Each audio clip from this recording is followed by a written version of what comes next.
Hello and welcome everyone to another vlog, and our first vlog since spring break. Hope you had a great break and you're ready for the final push here this semester. And one of the things you might run into coming into the last part of this semester is group projects and working in teams, working in groups.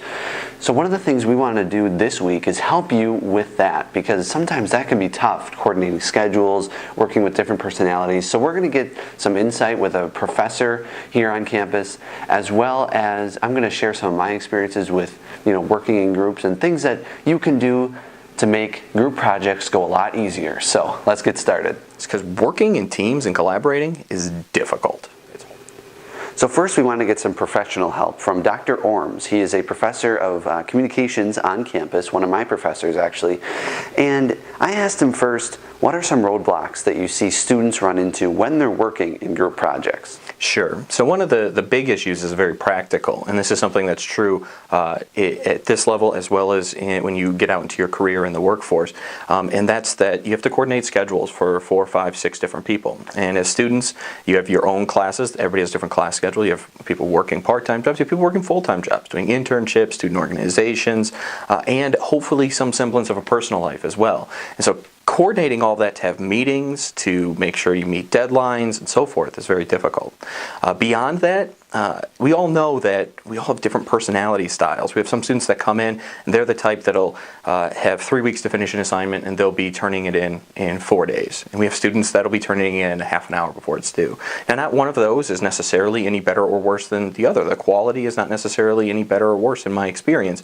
But putting those two people on a team and asking them to work together creates anxiety, as one person is used to doing things quickly, one person's a little bit used to taking their time to reach that conclusion. So matching those personalities can be tough. So there's that practical challenge of coordinating time, there's the personality challenge, and then there's the actual decision-making challenge, which is to say people do disagree. You have to find consensus and collaborate together when maybe you have a different vision for what the project is.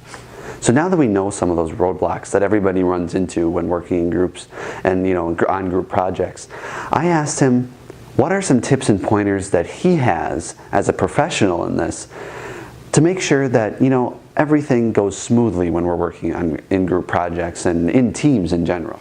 Yeah, so I do have some quick hit tips. Now obviously I teach a whole semester on this, so there's a lot to learn about it. But I think the quicker you can work to learn about each other and establish a unified goal, this is what you all are working toward together, the better the whole group process will be.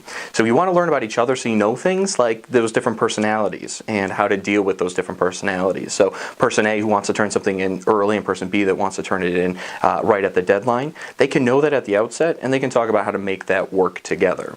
You also want to know each other's strengths. Who's the strong writer? Who's the strong presenter? Who's really organized? When you know those different strengths, then when it comes to delegating tasks, you know who to go to for each of those. So the more you can learn about each other early, the better. So having conversations about strengths and weaknesses and desires is important.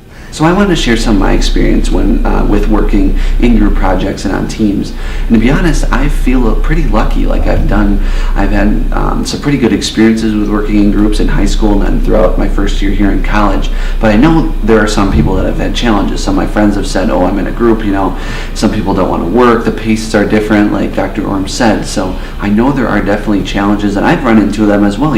One of the groups that I was in the fall semester, we were working on a speech. And so, everybody didn't necessarily know each other. So we all got to know each other a little bit, and then once you get to know the other people in the group, it works a lot better and it goes smoothly.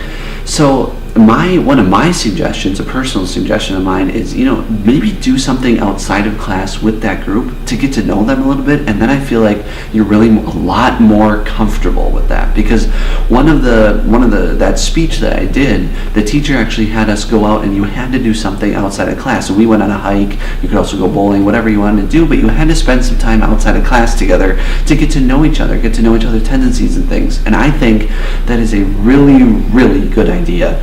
when working in groups. So that would be my personal tip of mine for working in groups. So thank you so much for tuning into our blog this week, and I hope you enjoyed it. Hope you got some help, really, to be honest, for working in group projects and on teams. So I hope you really, this can help you whether you're on a group project right now or before the end of the school year. You're going to need to put a group together and work on a project. So I hope this helped, and hope you have a great rest of your week.